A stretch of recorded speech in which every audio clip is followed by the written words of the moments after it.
My name is Grizelda. I do not know where I come from, but I do know I come from evil. I know. Sounds cliché. Let me explain. Come.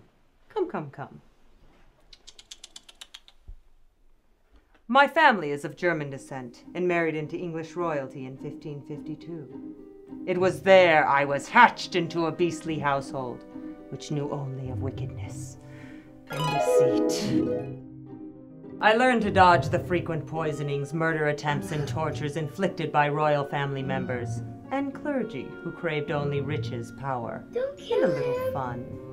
I noticed how the righteous were quickly batted aside like rotten meat, and how the corrupt were brought to glory by their sheer volume of nefarious deeds. Of course, my small mind associated all of this with outrage and disdain, even up until my death. I had not yet truly been convinced that evil could bring me such peace of mind and serenity. For every now and then, an evildoer would be doomed to a good beheading by the executioner, but not often enough. Oh, I always loved that sound. Now, I grew up as one of the righteous. I relied on prayer and religious objects for my salvation from the drudge of everyday living. For I was sold into a horrid marriage with a drunken philanderer.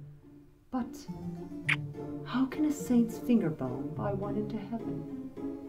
Much less make one's own life on earth remotely livable. Oh, it was probably a goddamn chicken bone anyway.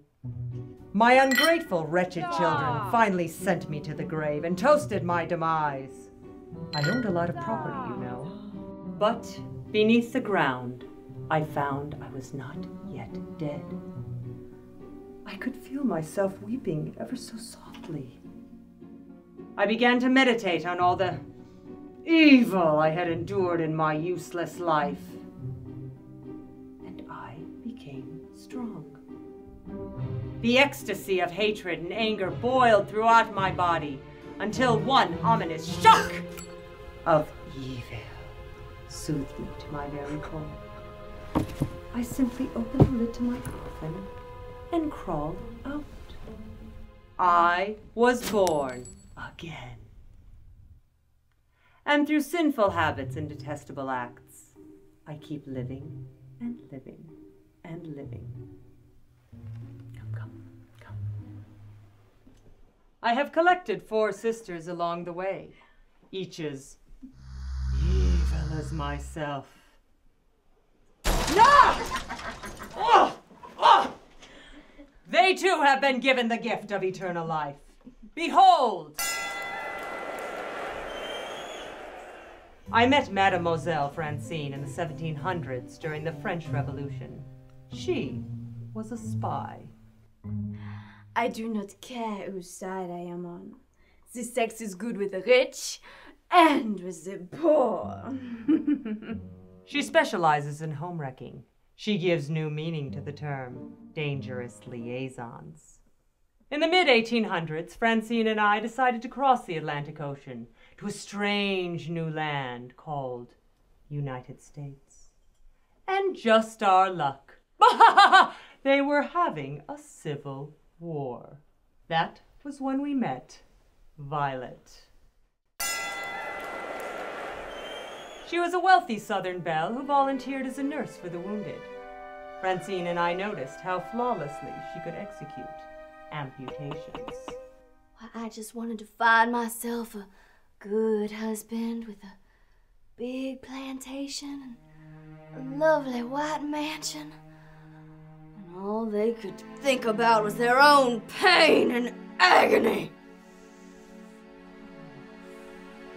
Violet. Sounds a lot like violent, doesn't it? Eventually, I adopted an American accent, and the 3 of us took a steam locomotive out west. Late 1800s. I believe they called it the Victorian era. It was a flagrantly ghoulish time, where everyone possessed one dreaded disease or another. We couldn't help but notice Adeline. Her family owned a funeral parlor, and she was the embalmer. When there became a lack of deceased, she just took them alive. I live for medical science. Each person is filled with such wonderful little surprises inside. How can I help myself? We met our last sister traveling in a crooked vaudeville show during the Roaring '20s. Her name is Minnie. Though Minnie is not the savviest of killers, she is the most skilled thief I've ever seen in my lives. Who needs 23 skidoos? I got me 24 mink coats. And there you have it, dear friends, my evil sisters.